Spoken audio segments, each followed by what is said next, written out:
Hello everybody, today we found another great old bike and we're going to share it with you. We're going to do a little detective work to see if we can't nail down the age of this guy.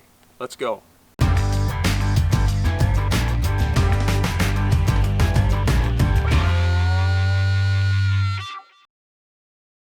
When I first spotted this bike from a distance, I got very excited. From the color and general appearance, it looked very much like a pre-World War II English bike and possibly a Hercules from the Fork Crown. As I got closer, I could tell it was definitely old, but just how old I wasn't sure. That saddle, which was made in Japan, and the stem looked a little too modern for a pre-war bike. As we get closer to the bike, the biggest hint you see as to what it is this head badge. And a lot of times these older bikes are missing the head badge or decal, so you have absolutely no clue as to what you're dealing with. This actually says the Mancunian Cycle Company, Manchester. So it lets you know it's made in England, and a quick Google search shows you that Mancunian Cycle Company just does not show up. It is completely not on the internet, so that did not help at all. One thing that does help, I thought, was the crank. This looks very much like an early Williams crank, but when you compare it to other Williams cranks, you can see it really is not a Williams crank. It just looks like it. It's got a fork crown here that's very similar to a Hercules, so that's somewhat of a hint. And the construction, this stovepipe construction with the black paint, very common for a lot of these English import bikes that came over to the United States in the 20s, 30s, 40s, and apparently 50s. If we look at the back here, this is interesting. The rear seat stay is screwed on, so it's actually a separate piece. When you take the nuts off here to change your tire, and you can take this bolt off here, and this whole rear seat stay will just come right off the bike. Very interesting. It also has, when we come down here and look at the hubs, it's got the greaser ports on both hubs and on the bottom bracket. And I don't know if you can see that. Let's take a look here. Get some sun on that. You can see here on the bottom bracket, it's got pump pegs, and it's got these interesting pedals, the split block pedals, which are really cool. And this pedal was damaged at some point, and someone just welded it onto the crank. So you're pretty much stuck with that pedal. Another thing I didn't notice when I first looked at the bike was how small it was. It's got a 40 centimeter seat tube, and it's got 24-inch tires.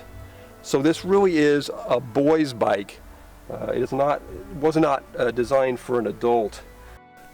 The biggest clue to the age of this bike is this coaster brake. This is a Perry coaster brake, and if you look at the arm of the brake, it says Perry, and there are 2 stars after the name Perry. Now, thanks to the folks at the Cabe, and mostly Adrian, who was a huge help with this, he showed me some links to date these Perry coaster brakes, and there is an image of this coaster brake with the 2 stars that dates to 1956.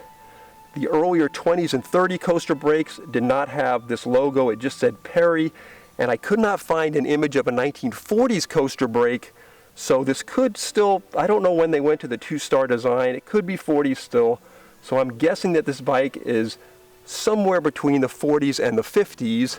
And another clue provided by Adrian was that this company, he actually found a listing for the Mancunian Cycle Company, and it went out of business in 1958.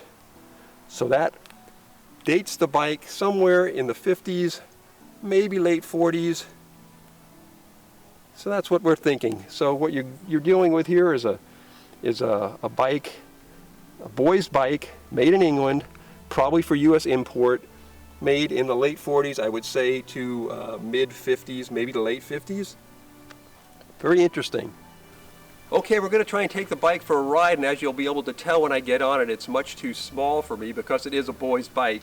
The front tire I was able to fill up with air, and the first time I tried the rear tire it filled up with air, but then it flatted and now it won't hold air, so we're going to be taking a short ride with a flat rear tire. And by the way, these are original tires that came on the bike. It looks like they date to the time period. Okay. Yeah.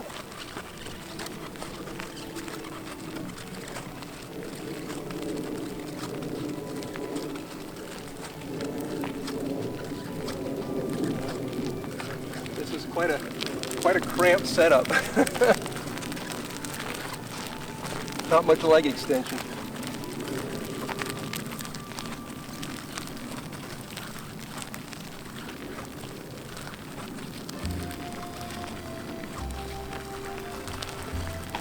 You know, one thing I was going to say, which is interesting, is that I grew up in the 60s. I was a kid in the early 60s, and my first bike was a shiny blue Royce Union, and all the kids had incredibly colored bikes. We had green bikes and red bikes and blue bikes, and I don't ever remember in the early 60s seeing people riding around on black stovepipe bicycles like this. So I don't know if it went out of fashion in the 50s or I just didn't hang around with a crowd that would ride a bike like this. But it's hard for me to imagine someone riding around a bike styled like this, which basically goes back to the 1920s, in the 1960s. Your rim tape came out. My what? My rim tape? The rim tape's flopping around. That would probably explain the flat rear. Well, thanks everyone for coming along as we checked out this Mancunian bicycle. And at least now, when someone Googles Mancunian Cycle Company, something will show up on Google. We will see you next time. Bye-bye.